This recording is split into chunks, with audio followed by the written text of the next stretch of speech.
Hi, it's Anthony with Lighthouse Construction, and today we're in beautiful South Dakota, Powder House Pass on the Westwind Court Cul-de-sac. We have 4 homes going up, and we're going to take you beyond the blueprint.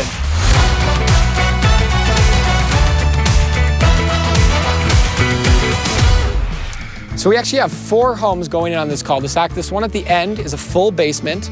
That's going to be the largest home that's going in. What's this other style of home, Colin? So the next 3 actually are all going to be slab on grade 2 stories, and we varied the roof lines from each one, and so that it gives the neighborhood a little bit of a different feel instead of just the same floor plan build. Absolutely, and you can see back there, there's a highway, and it's actually Sturgis here in South Dakota, so there's a lot of traffic going across that. But a lot of that water comes down here, and this is actually the natural waterway. So if you kind of follow my hand around here, we had to really consider how we're gonna deal with the water mitigation. It's raining today, because that's a really important thing. You know, when you have a basement especially, and then also with a slab on grade, you wanna make sure you have culverts in the driveway. So we actually kind of tiered these homes. So the highest one is gonna be obviously uphill, and then we're slowly stepping ourselves down as we pan this direction. So each of these roads were built with what's called road base. Pretty self-explanatory what that is. It's something that can actually be compacted. You can see we have a large culvert that cuts across that, and that allows water to be channeled to one location and flow versus flowing over a wide path. We had to create a ditch here to tell that water where we wanted it to go.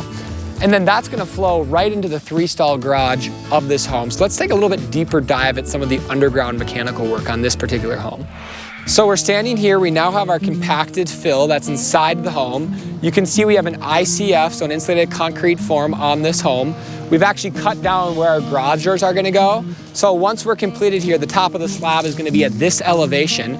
And then you can kind of start to see the perimeter of the home. But I'm noticing something right here. Colin, do you want to talk to us a little bit about why there's actually a concrete wall that runs here and here? Yeah, so this is going to be an interior bearing point.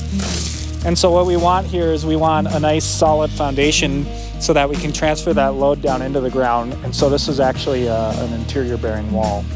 And we also utilize the ICF for this, and this is going to separate the house and garage. And then we also have all sorts of, water lines run throughout the house, all of our plumbing.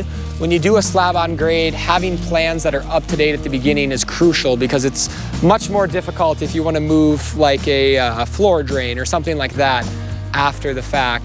So what things are all considered when you're doing underground here? What of the mechanicals? So a lot of the things that you're gonna see popping up out of the ground here are gonna be related to the plumbing. Yep. Obviously you want that to get below grade so that it can go and drain into the main waste pipe. And so you have things like floor drains, sink locations, you got your main water lines over there. A lot of it has to do with the plumbing. And it looks like over there for the kitchen, there's actually a little bit of electrical run too, or at least a conduit. That way they can pull their line to that island and not need to bust anything up after the fact. Another detail that we're gonna be doing over on this side is a recessed shower, and that hasn't been formed out, but do you wanna talk to us about some of the benefits from a design perspective of having a recessed shower floor? Yeah, so on a slab on grade application like this, what they're actually able to do is they're actually able to pour that slab a little bit lower than the rest of the house, and that will allow them to come back and dry pack the shower floor and slope that towards that floor drain. And it basically creates zero threshold from the main floor of the house into the shower. That seems like for things like aging in place or really thinking long-term in home ownership, certainly a good idea to consider. Yeah. And then out the back of this home, it's not poured yet, but what are we doing to capture some of the views and create some outdoor living space? Yeah, so we'll have a covered patio on this one, and basically what that's going to do is protect the future homeowners from any sort of weather and things like that, and really extend that outdoor living time that they're able to utilize that space. Very cool, very cool. So let's talk a little bit about the water mitigation on this site. So tell me, what do we got going on here, Colin? Yeah, so basically we have these 4 lots. Yep. We're starting out on the high side over here. Yep. We've cut in these ditches and culverts, which is going to direct all of the rainwater, the snow melt runoff, kind of down along this road here. One of the considerations that we had to keep in mind was we have basically 3 houses which are slab on grade 2 stories and 1 house with a basement.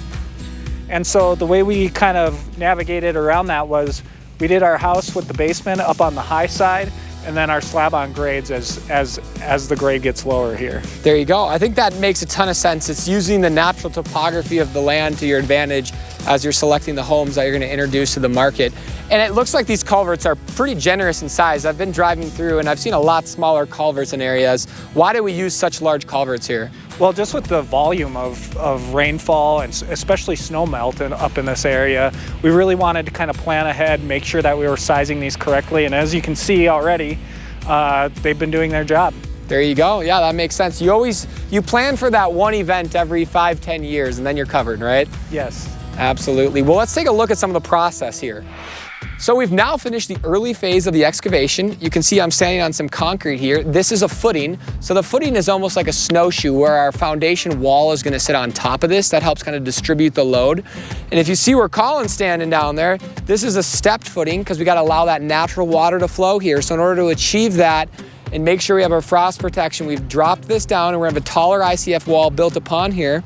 Once the wall's built, all the undergrounds are done. We're going to take the dirt from over here and put them right here. What are you doing here, Jack Wyatt Williams III? Just call me JWW, Anthony. I just want to say I've been admiring this big pile of rocks all day. I can't keep my eyes off these beauties. I mean, there's so many. So beautiful. It's just... They certainly are going to be helpful, so we can actually compact this down to make sure that we meet our compaction standard. That way the home won't have any shifting or moving in the future. That's right. It's another rock-solid job site, Anthony. There you go, rock solid. That's what we aim for, right? Catch you later. Catch you later. Well, let's go take a look at the next home we have just up the hill. So earlier we talked to you about an ICF concrete form. Let's actually dive into exactly what that means. Yeah, so these are the actual individual ICFs. Basically what they're comprised of is a layer of styrofoam, these plastic spacers that also act as holders for the rebar, and then another layer of styrofoam. The styrofoam is meant to insulate the concrete from the elements, and then the plastic spacers allow the rebar to just kind of set in there. So that way it sounds like a much faster system. So if I look here, I actually have literally a wall assembly on its side. So this piece right here would go into the ground. Your rebar's all spaced in there and it works just like that? Yes. Sure sounds a lot easier than traditional concrete, and I think it, insulated would be just as good as any other system.